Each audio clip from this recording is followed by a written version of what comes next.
welcome everyone, and happy to have this special announcement where we have Dr. Martin Hiesboeck from Uphold Exchange as a special guest. Martin works as head of research at Uphold and is joining us today on his personal account. So nothing stated in this episode can be seen as official announcement, and it is Martin his own view and personal opinion. Still, we think it's very interesting to have him on, as he is head of research, meaning he knows a lot about researching crypto projects and the crypto space in general. Martin, can you briefly introduce yourself further than I did and tell us what you actually do at Uphold? Well, thank you for doing my legal disclaimer for me. Very welcome. I do have a history of talking too honestly about what I think. But yes, no worries. There's nothing to announce here, nothing to hide here. There's obviously interest from Uphold side to list.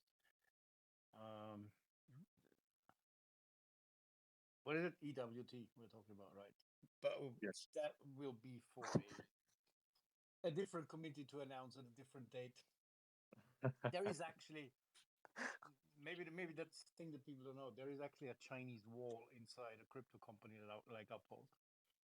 So I am the head of research. My team discovers and brings in new projects, but I have really no influence over the listing process. So just like in a bank, in a traditional financial institution, there are Chinese walls, as they are called, to separate, for example, the stockbrokers from the analysts and whatever.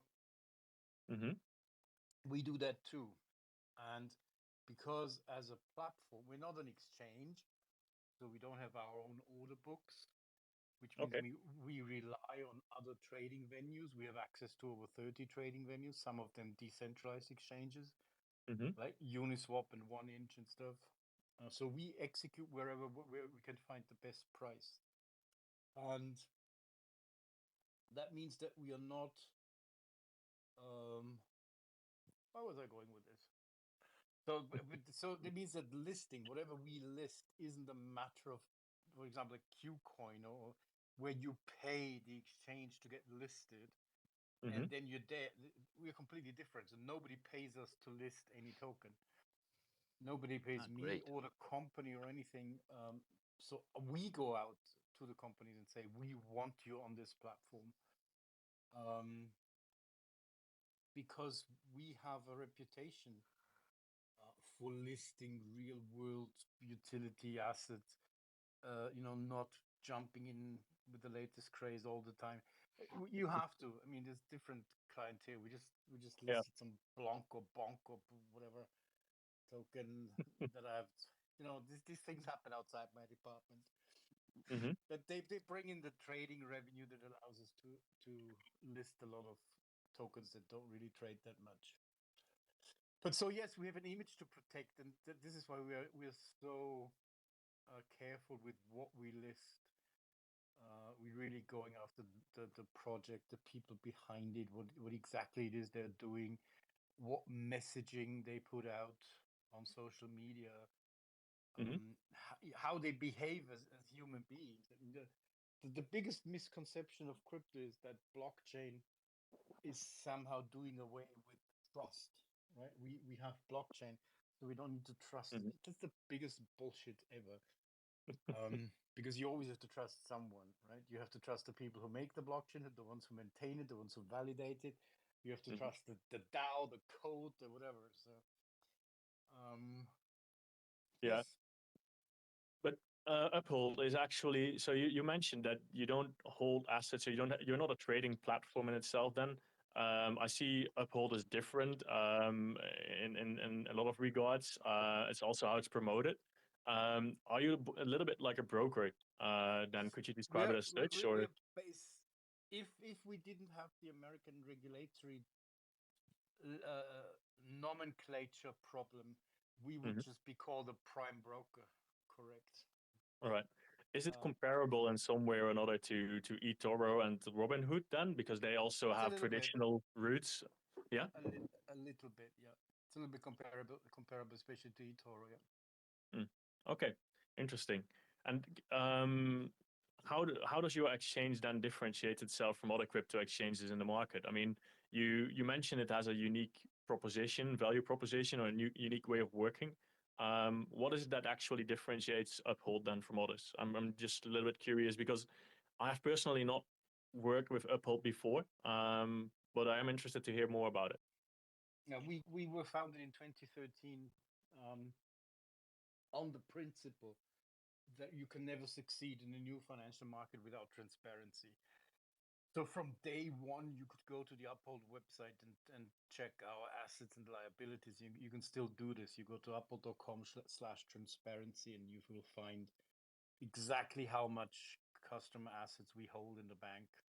Mm-hmm. That is updated every 6 seconds, I think. Nobody does that. Yeah. No financial institution in the world does that. Right? That is an audited record of our banks. And we don't do anything with your money. If you buy something on Uphold and you give us your euros or your dollars, we put them in the bank. We don't do anything. We don't loan them out. We don't have any access to them. As I was saying with the listing committee, the actual decision of what we list and not isn't even done by management. The listing committee Okay. the listing committee is ultimately reports to the board of the company, not the management of the company. So even we are so transparent and so well regulated that it would be so impossible for anyone at Uphold to trade, for example, on insider information because it's just not there. There is no connection between the different departments, and that is by design.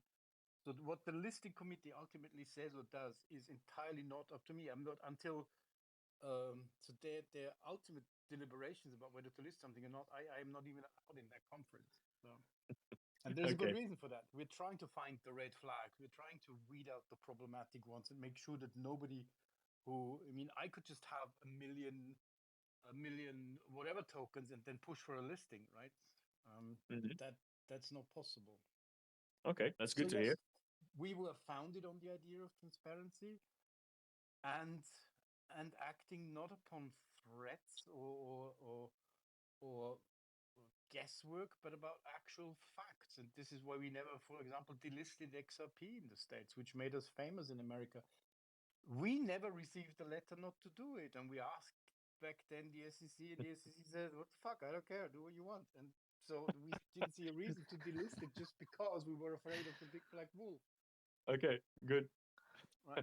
Yeah, great. And there's just one disaster after another in crypto. This is not smooth sailing.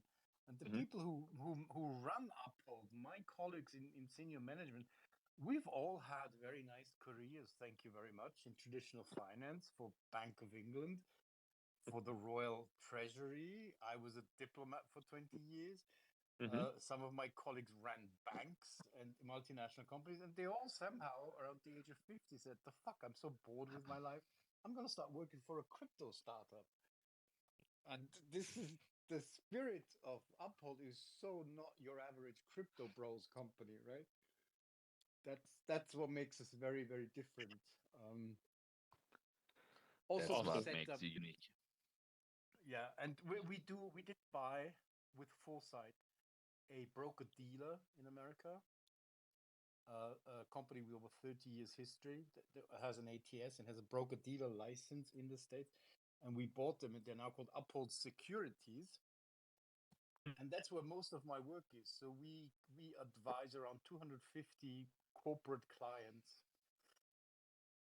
By that, I mean pension funds, hedge funds, family offices, private money, private trusts, and what is the other one called? No, pension funds. I forgot. So these big fund managers are our clients, and we advise them how to get into crypto. Because until last year, the only so-called institutional play we talked about was Bitcoin trading, right? So when about a year ago, when we said institutional adoption, what we meant was Michael Saylor buying Bitcoin and some other Wall Street guys buying some Bitcoin. That has completely changed in the last year, right? Absolutely, yeah. I mean, everything has changed in this 1 year, and not everything for the worse. I think we're better off. People have a clearer understanding of what went wrong and who was at fault. Hmm. So it can only Yeah, get better. a lot has changed in that regard. Yeah. I personally like it. I see that, in the past, a lot of trading was denominated in Bitcoin compared to altcoins, right? And nowadays, people use USDC or USDT or other stable coins to trade against. And you see a mind shift already there. First, it was meant to collect more sats, get more Bitcoin with trading. And now you see that it's become more open and people trade against stable coins as well. You see institutions buying Bitcoin to hold in their portfolio. You see institutions stepping into developing things on blockchain, and that is actually the real adoption that I personally see coming and like to and very welcome in the space, to be honest. Correct. Yeah. This initial crazy hype phase is over when everybody thought, okay, blockchain is the greatest invention ever and it's going to solve all our problems. That initial hype phase is over now. Now it's time to build then. Now it's time to really build something. Yeah, correct. Yeah. So before the next question, I just want to say that I'm very glad that you are with us for this session, and we talk with you a little bit before this, and as listeners also noticed that Martin is very direct and fun person, so I'm just excited excited to discuss crypto blockchain and more specifically the energy web token and the utility tokens. So I just want to ask you that you are responsible for research and listings on Uphold, and how do you conduct your listing research? I also remember that you tweeted about the energy web token and said it was one of the easiest background checks for a token for yourself. It is. We get a lot of stuff that we really don't want to list because there's like meme coins or associated with another popular token, and we don't really how and why. But we also know that everybody else is going to list them, so legally they are no problem to list. Then the question is, do we want to give up that tiny piece of revenue that would be so easy for us as a company? And there's really no way of justifying this towards the board, saying we're not going to list some meme coin because we don't like it. We're too good for that. So it's a balancing act. But what I'm looking for, I have basically only one yardstick, and that is, will this be around in 7 years from now? That is something my first ever corporate client at Uphold asked me. It's one of the biggest hedge funds in the world, and I was at the Fifth Avenue office on the 50th floor of the Interesting. not the road next to Rockefeller, so overlooking Central Park. And I just talked to these people. They sweat money, right? You're afraid to walk on the carpet to the office. The carpet is so deep and quiet when you walk up to the boss's office. I think like you're sort of disappearing into an ocean of fluffiness. And so I talked about what we do, what it is that our research department does, and what we're planning to offer for institutions.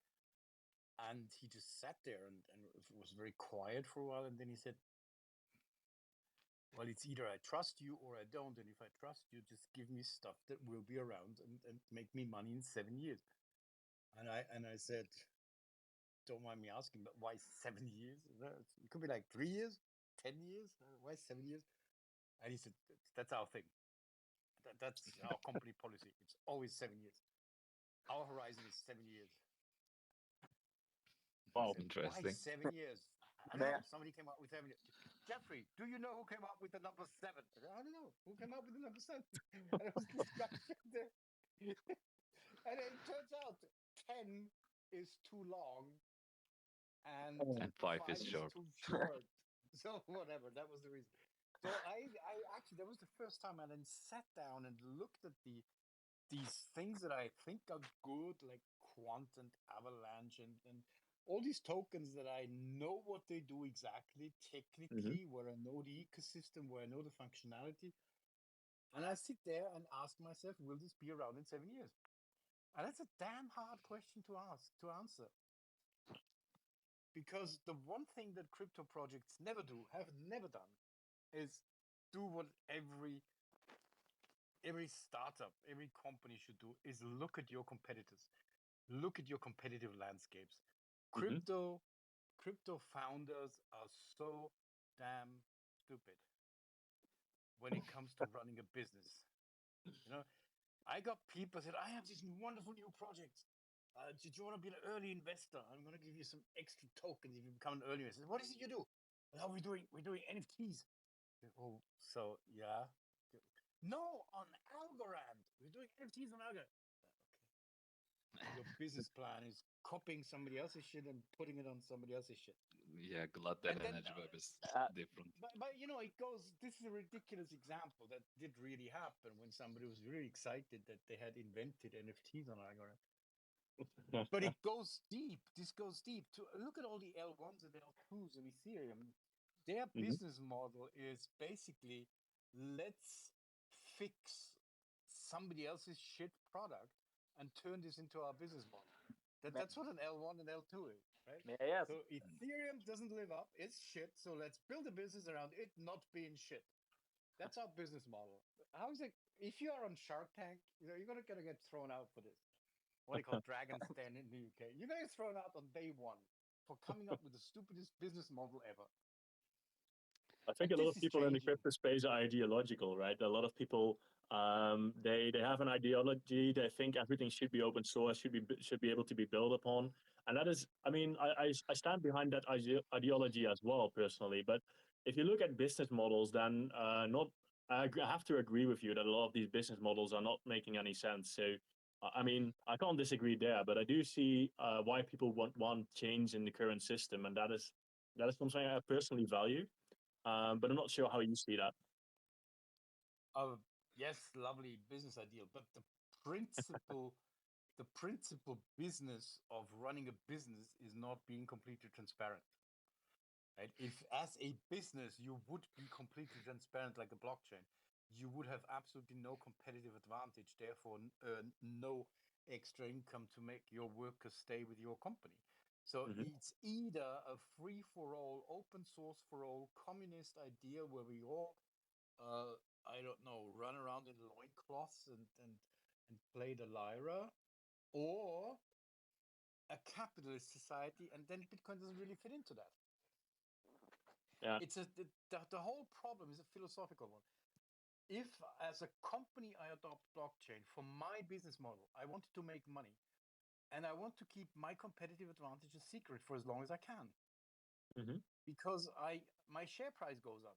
The people around me are happy. I make more money if I have corporate secrets that enhance my corporate competitiveness. Now, blockchain is exactly the opposite of that. I don't want open source. I don't want my shit to be seen on chain. I don't want to use a permissionless public blockchain for my internal stuff. Why do you think SAP built their own SAP HANA blockchain? Why do you think almost all the big database providers, from Oracle to everyone, uh, built their own projects far away from the hubbub of crypto? Most blockchains that will dominate our industry, our manufacturing, our digital ID interactions with the government will be blockchains purposely built for that, and not the ones that are around right now. The world's financial system is never going to run on XRP. Well, there's a big You will. difference. There's a big difference, right, between public blockchains and blockchains with a crypto token, Yeah. and also between blockchains that are transparent to the outside, ones that have privacy layer over them, right? So, I mean, I guess I like the comparison that I saw once between the Ethernet and internet. You know, where uh, corporate corporates in the beginning of the days of the internet had their own closed system, and at some point in the end they ran on a public system. I do still believe in that for the energy sector, for example, but because I do think that in the energy sector, running a public and open blockchain, it doesn't have to be completely transparent, and you know, you can have hidden transactions as well, and a privacy layer over it. But I do Yeah, think that public is the way to go eventually, but I'm not sure if you agree with me there. In whose interest is it? That's the question you have to ask. Are we talking about a project that is in the interest of the general public?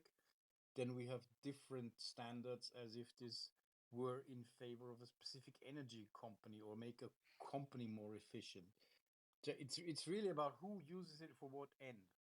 That Mhm. defines what blockchain you're going to use. The Yeah. the new So I think for global carbon trading, we better have one global standard for global carbon trading.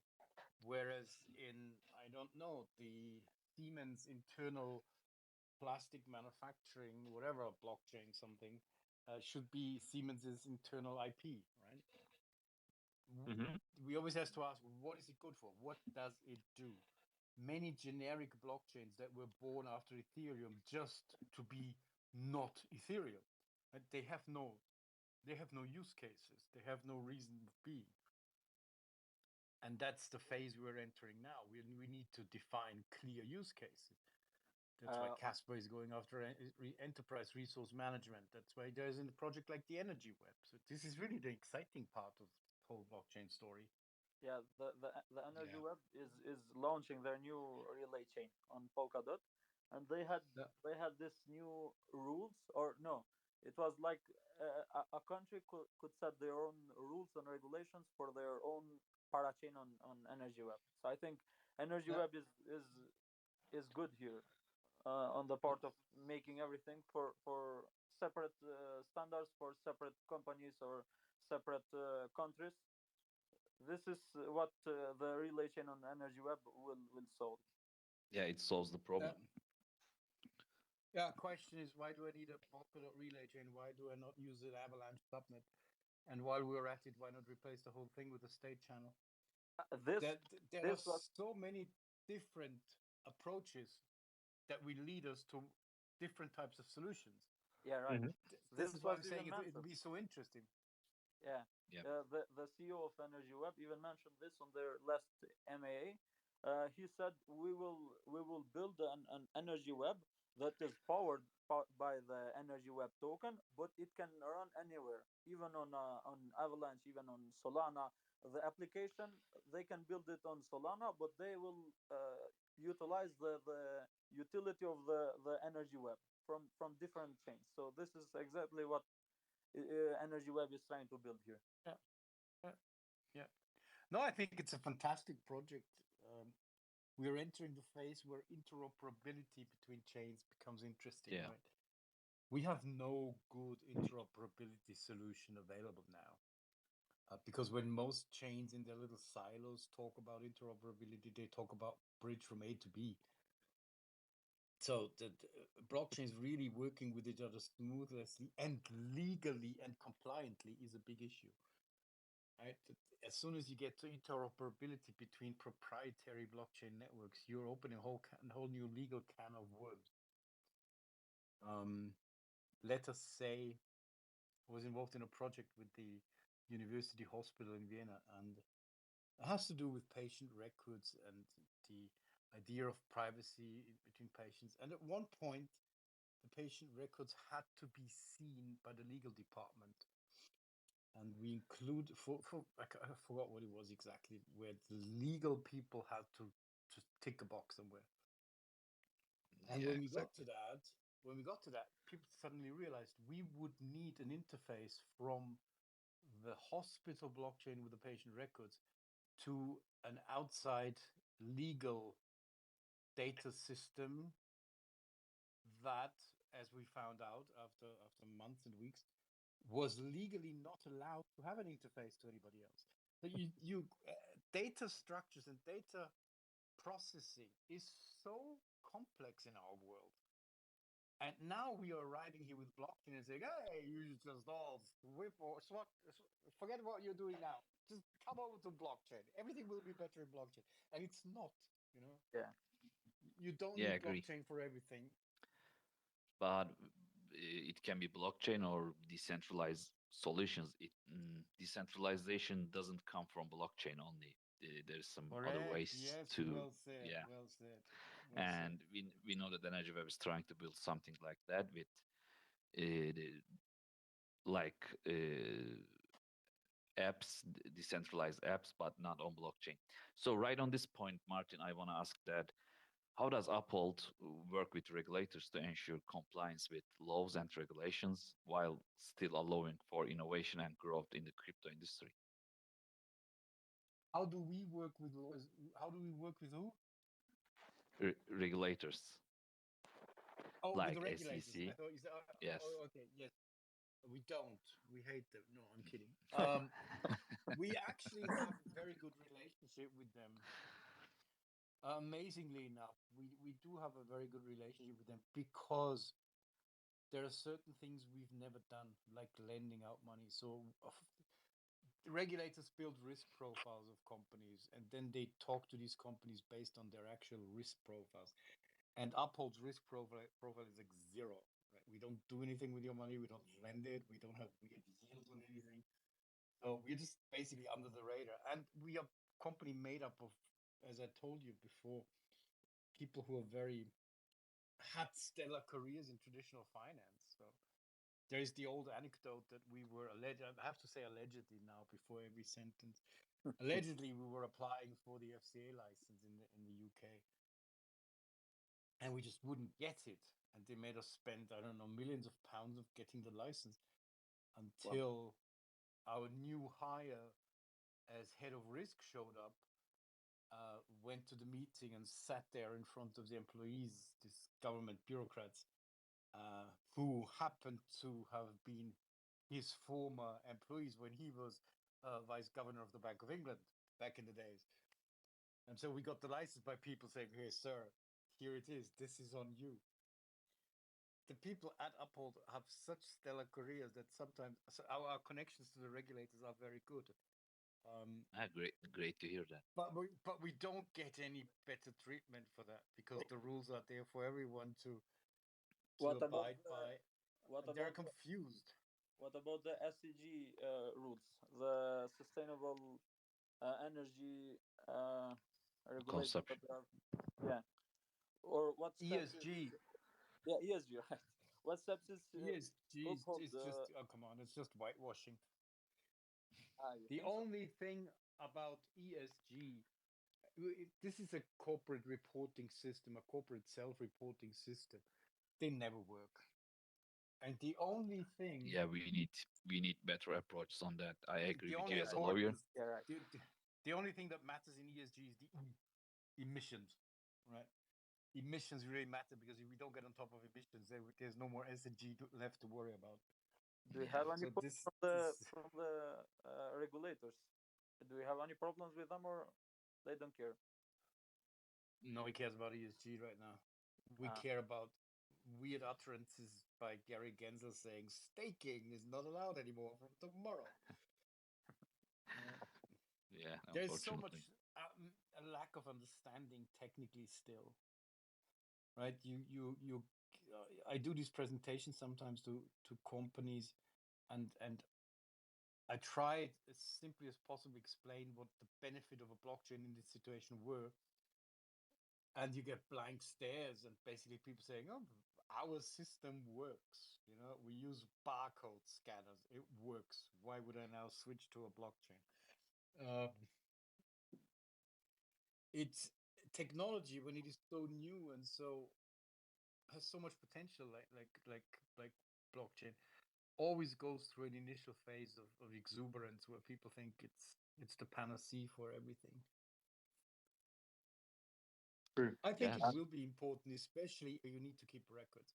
I'm not so convinced that for payments or games and stuff, we will end up with blockchain environments. But for everywhere where you want to keep a record, right? Your Mhm. your supply chain, your proof of origin of any goods, your dental records, your personal ID, where you need to keep reliable, immutable records stored decentralized. That's where blockchain really will shine. And Yeah. that's why it is important, I think, in the energy sector.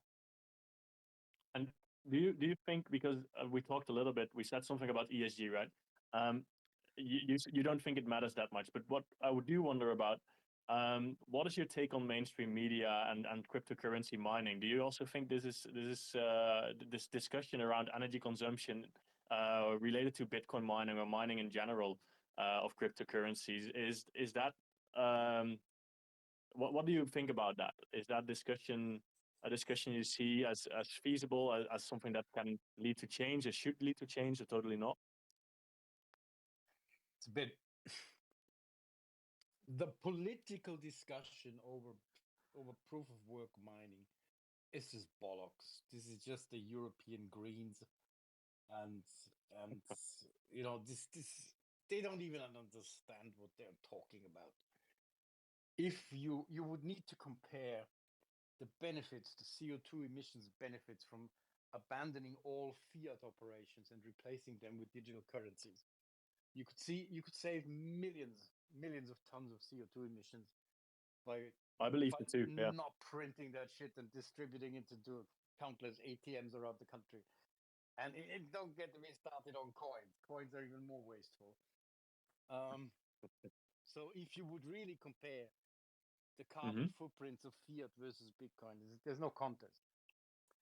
But no, I agree, and I think it could even be used for good, right? We saw it with flare gas emissions being being prevented by using Bitcoin mining and such as well.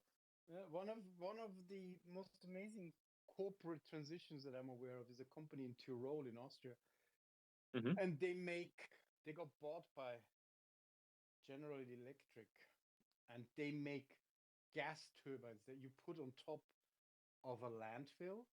So a landfill produces gases, sewage gas and landfill gas, that pumps that into a generator and turns it into electricity, or awesome. or Bitcoin, right? So that's it's just the size of a shipping container, and you put it on top of your landfill, and now comes Bitcoin. It's amazing. Yeah, I agree.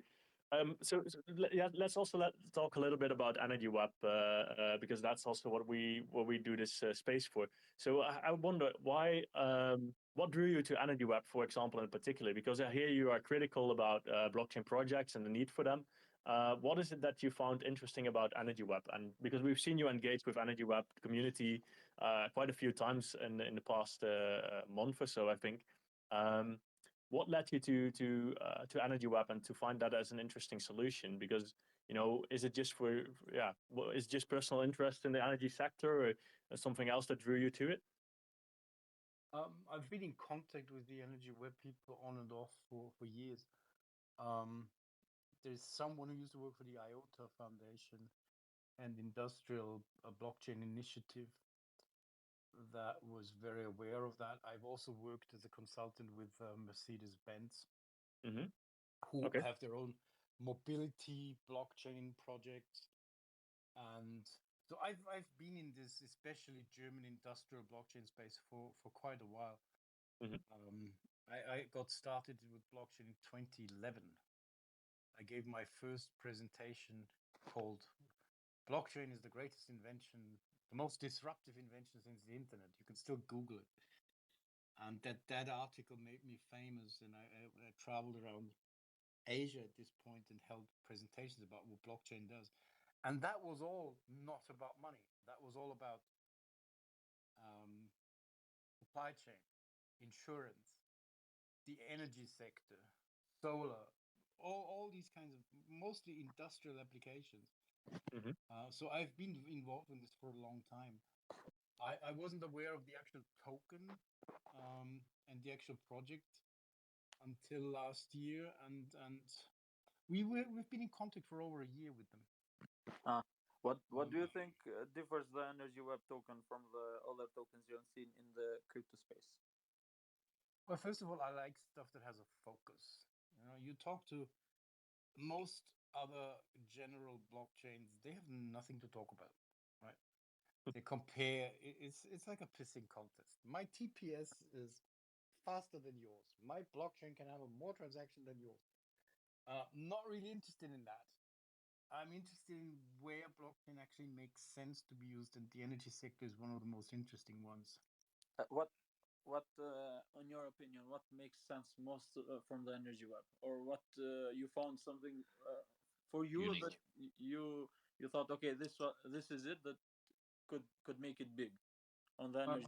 The very, very simple, without getting into details, the very, very simple is that an efficient. I was part of the first ever blockchain energy grid project in Boston in 2016, and I came back with the absolute conviction that whatever we do in energy markets or simple or similar distributive markets has to work well with blockchain and decentralized systems. So the idea here comes from the fact that the best energy system is a decentralized system. The most resilient energy system is not centralized with one power plant and a million users. When the power plant explodes, a million users have no power. A decentralized, fully decentralized, redundant electrical grid has many, many sources of power that reach many, many different consumers in many, many different ways. Yeah, right. Like And a so more flexible decentralized, Yeah. grid. yeah, that makes it more resilient. So decentralization in energy grids is one of the most obvious things. Now the balancing act here is that the more decentralized the system is, the more power hungry it becomes. This is one of the most overlooked problems in blockchain. Um, if you have a think about it as a house, right? If you were to install an air conditioning system for the entire house, centrally operated, controlled by one single computer that draws power at low demand periods and returns power at high demand and centralized, centrally governed, that would be a very efficient system, right? But it would be very centralized and very vulnerable to attack. Yeah. If you turn that into separate air conditioning system for every unit in the building, everyone being able to decide their own temperature and all of them working separately from each other, being merely connected by data streams that are responsible for reporting but not the actual output, i.e., a proof of stake decentralized networking system, you need more energy. It's more complicated. You need more people who are familiar with how to run an air conditioner. You need more air conditioner repairmen to come and fix more air conditioners in more parts of this decentralized system. And the same is true with blockchain. It's all very nice to go about and say, yeah, we want decentralization, we want to have as many nodes as possible. The more nodes you have, the more expensive it becomes. Many, many crypto projects have gone under because their founders underestimated how expensive it is to run a fucking blockchain. Yeah. Yeah. One of my And biggest sometimes it's not criticism useful. is absolutely not useful. Many of the things that are being taunted as technological solutions are band-aids. And we can do a lot better in blockchain technology than with what we have now. We have seen recently a lot of adoption on the energy web, the technology of energy web and the toolkit of energy web. For example, we just saw recently the mention or like integration of energy web onto the partners of the Global Battery Alliance, WEF, World Economic Forum initiative, and they mentioned that they will use the a blockchain technology to Digital passports for the yeah, vehicles. digital passports. But beside that, we even had country level adoption. For example, 2 years ago we had Germany, the Federal Energy Agency of Germany said they will run their digital IDs on energy web. Or Yeah, even this we had Australia, and then we had BlackRock last year, or not last year, yeah, last year, 2022, a mention of energy web. Do you think this vast adoption of the energy web will help also the crypto sphere, or what do you think about this? yeah, I before don't my know if it will. Yeah, Know I if it can will I help can the. I say something? Go ahead. yeah, Yes, sure. go ahead. Arden talk about the adoption, and I also know that Energy Web is also defined. They didn't define themselves as a blockchain company or crypto company. They are actually operate decentralized operating system, and blockchain is a component for them. So I think Energy Web Energy Web's approach is kind of similar with what you talked before, Martin. It's not just on the blockchain or nodes or TPS. It's about the utility, all about. It's about making things easier and faster and Correct. safer. Absolutely. It's not about the token or blockchain. Correct. The realization that it doesn't have to be blockchain. Very, very correct. Blockchain is not the best solution for many of the things we have. But What- it also sometimes it's best. Sometimes it's best, but sometimes it's not. So they are trying to combine the things to create a decentralized operating system. One part of energy web is that really interests me is for example the exchange. Excuse me, the data exchange. Yeah. Because grids and systems really work very differently. I remember from my first ever supply chain project that I did with the University of Hong Kong, and we got as far as making a list of the touch points that we would have to deal with if we were to switch to blockchain based supply chain management. And it was like 260 touch points in one single shipment transaction. So it's not that you can't replace an existing system with a blockchain based system. It's about all the legacy systems that you have to connect to. No? At the beginning of the internet, at the beginning of the internet, internets connected to existing proprietary networks. That was their main task. The internet as we know it now, as a single plane free-for-all interconnectivity, didn't exist until much later. So in the 90s, it was all America Online and all these dial-in services that you had. And they were connected with the open internet. This was the innovation of TCP/IP.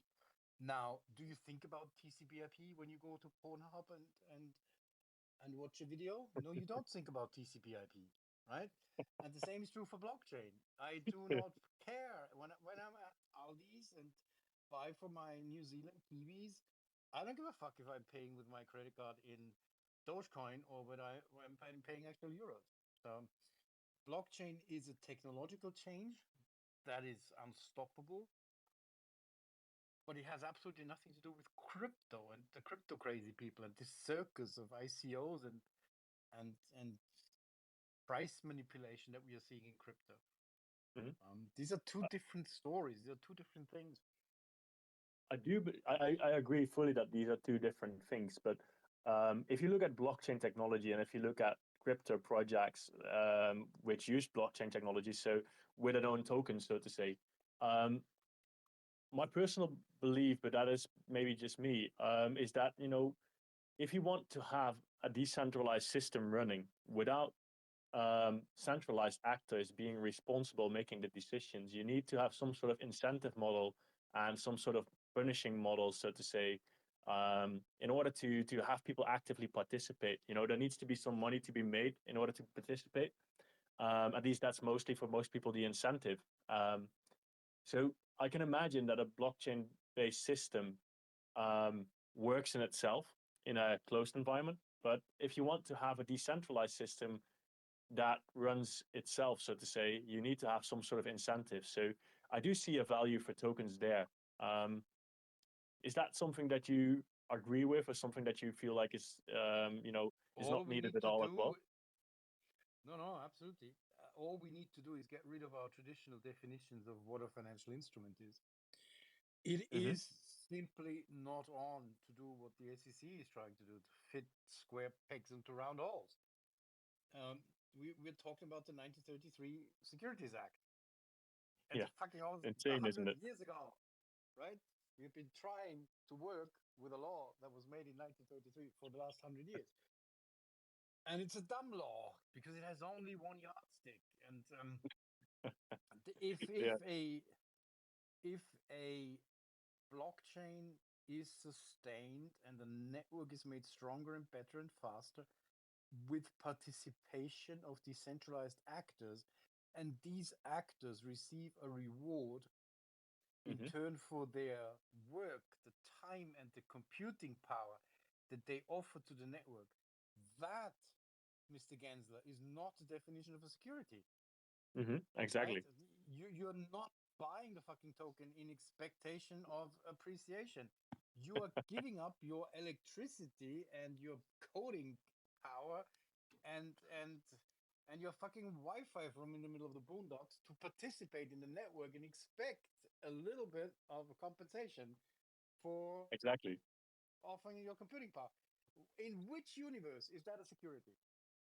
Yeah, of course, So it's not. that's just not on. So this attack on staking that he's doing here is, I don't know. No, but He I only fully agree with that. One question, another thing that I had in mind. I've been watching Energy Web for a few years now, and I've seen, for example, that the UK-based company Zumo, they have a payment solution and some other stuff. But anyway, these guys that work, they're not an exchange really, but they do offer cryptocurrency trading. And these guys, they have to comply with regulation as well. The UK is opening up to crypto, and what they are doing is they are integrating um, Energy Web's green proof solution, where they say, okay, you know, we want to be able to show customers what the energy usage is of the cryptos that they're buying, and to be able to offset that. So they integrate some sort of solution to monitor the energy usage of your trading and to offset that. Um, is that something that you can see Uphold do? Is that totally not relevant for Uphold's business? I was wondering about that because, you know, I feel like some crypto exchanges are doing that and the others are not, um, which is logical. But with the eye on regulation and on the SEC and what they're doing as well, with securities, do you see it possible even to integrate some sort of solution blockchain based uh, like that? Yes, of course, there's a possibility for a solution. Um, what is it good for? Who does it benefit? Well, it That's clearly benefits the ones building it or utilizing it and the ones selling it, so to say. As long as it ends up, but that's my personal opinion again, as long as it ends up with environmental impact projects are doing good in some way or another. But eventually, mm, it ends up somewhere, of course, yes. uh, we'll have to look into it. We do have a department that looks after this. Maybe I've never thought of that. I'll have a look. I can Maybe there's send you the something we link can to do. Zumo what Yeah. they're doing. I've personally found it a very interesting use case. I saw another English company, I believe, doing the same similar thing at least.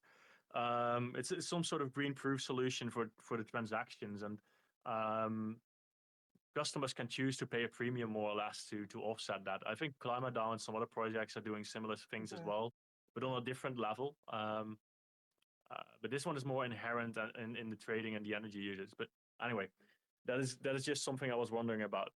Um, I think Neo has, Okay. has Make a note. another question as well, by the way, and we're nearing an hour already, so I don't want to take too yeah. much of your time also. Yeah, I just want to talk about the utility tokens. I know that you like the utility tokens from your tweets. And could the next breakthrough in crypto happen on utility tokens? What do you think about that? I'm also asking I this with wish. considering the possible upcoming regulations. So, utility tokens, SEC consider these as a technology, and They the did. They others haven't. will be. They They haven't haven't done yet, anything. but They haven't Polkadot decided announced that anything. yeah, maybe, but in the possible upcoming regulations, they could decide the utility tokens as a technology. You described it earlier in the session, Yeah. like insensitive and staking. Yeah. So, what's your Well, take on the one utility one tokens? outcome, one potential outcome that I wouldn't like, that nobody would like to see, but it's very, very likely, is that we're ultimately forced to separate the equities function of the asset from the utility function, um, which many projects know will happen anyway.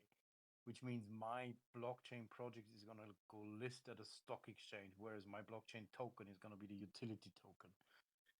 You're going to have, let's say, Avalanche listed on the New York Stock Exchange, and that will be a security, the company Avalanche, but the token AVAX will have a different functionality. That is one possible outcome of this whole discussion, because right now we are conflating, even in utility tokens, we are conflating profitability, profit expectation, security functionality with network functionality. And as long as we don't define what is what, and the recent meetings between the European Union and Washington about crypto go in this direction to find a global nomenclature, a global standard of what is actually what. But that's a very, very likely outcome. As will utility tokens drive the new bull run? Well, good luck with that. I don't see that happening. I wish it were, but keep dreaming. The biggest news of the last month was Bitcoin getting fucking NFTs, JPEG wizards now as ordinal encryptions in Bitcoin. Right? And the price of fucking Blur NFT marketplace. And how it's better than OpenSea. So no, utility tokens will not make the next bull run. The same meme and shitcoins and manipulated nonsense will make the next bull run. And the next you make me venture sad. capital. You make me sad. Stop it. We already have 3 new Solanas that they can manipulate up to $300 before they dump everything again. Okay. But you talk about the institutions, like they ask you 7 years. They wanted the crypto projects will be here for 7 years. So, and maybe these tokens can get some attraction from the institutions. I don't know. I'm just hoping it's difficult to make the case for a completely new asset class in an industry that already has so many asset classes, right? So Wall Street is already very, very well developed, right? There are a gazillion different ways. There are trillions of dollars stuck in derivatives. It is a very complicated, intricate interplay of different actors. That is our financial world. And we are now trying to upset this with a technology that very, very few people understand. To this day, ask any second guy on this call what exactly a hash means. And people will have no idea what hashing actually means, philosophically speaking, or what a roll-up is. And yet they get all excited about the next layer too. So I think we have a lot of educating to do at the institutions. Will, unfortunately, the ones who are adopting first are the financial institutions, and they look at crypto with very financial eyes. Right? So this is distorting the space. It's very nice to have energy web token and quant and Dimitri are this. And there's lots of very good blockchain tokens that have nothing to do with financial speculation.